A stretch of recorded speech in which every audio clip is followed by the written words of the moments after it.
The long-awaited Agreement on Establishment of Peace and Interstate Relations between the Republic of Azerbaijan and the Republic of Armenia has now been published.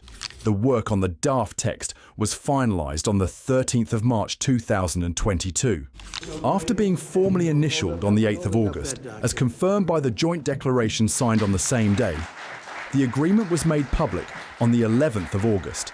The full treaty contains 17 detailed articles. However, it has not yet been signed and ratified. Armenia still needs to eliminate territorial claims towards Azerbaijan in order to remove the last remaining obstacle.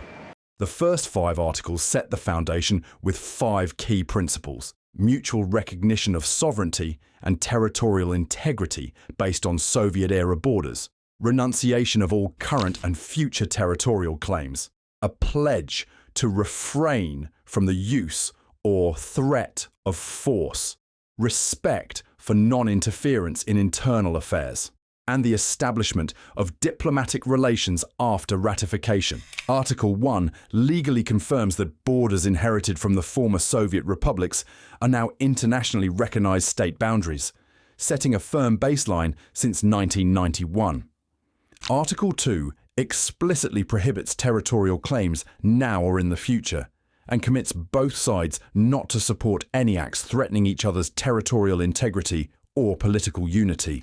Articles 3 and 4 ban the use or threat of force and interference in internal affairs. These are critical given the Russian military presence in Armenia, which may complicate implementation. They also forbid any third party from using either country's territory to threaten the other. Article 5 provides for the establishment of formal diplomatic relations once the treaty is ratified, marking an important step towards normalization. Article 6 elaborates that delimitation and demarcation of borders will be done by joint commissions, but no specific maps have been agreed, meaning this will be a long and complex process. Article 7 bans any third-party military presence along the border, directly impacting the EU monitoring mission in Armenia. Armenia will need to negotiate with the EU about the future of this mission. Article 15 complements this by requiring withdrawal of existing interstate claims and banning new ones, including those initiated by third parties such as NGOs. These 2 articles emphasize keeping the peace process strictly bilateral and free from outside interference. Article 8 commits both sides to combat intolerance, hatred, and terrorism within their territories.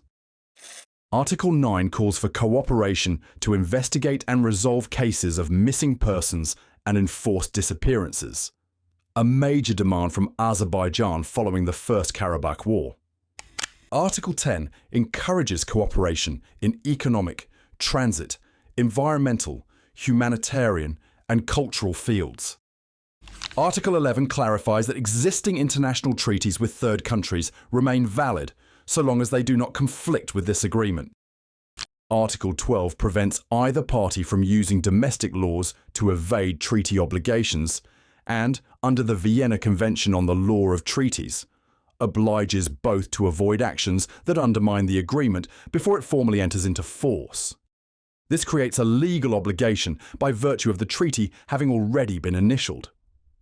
Article 13 establishes a bilateral commission to oversee implementation, while Article 14 provides mechanisms for peaceful dispute resolution. Articles 16 and 17 cover ratification procedures and UN registration. In summary, while the treaty has been initialed, it has not yet been signed. Before signing, Armenia must remove its territorial claim, a step that is unlikely to occur before 2026.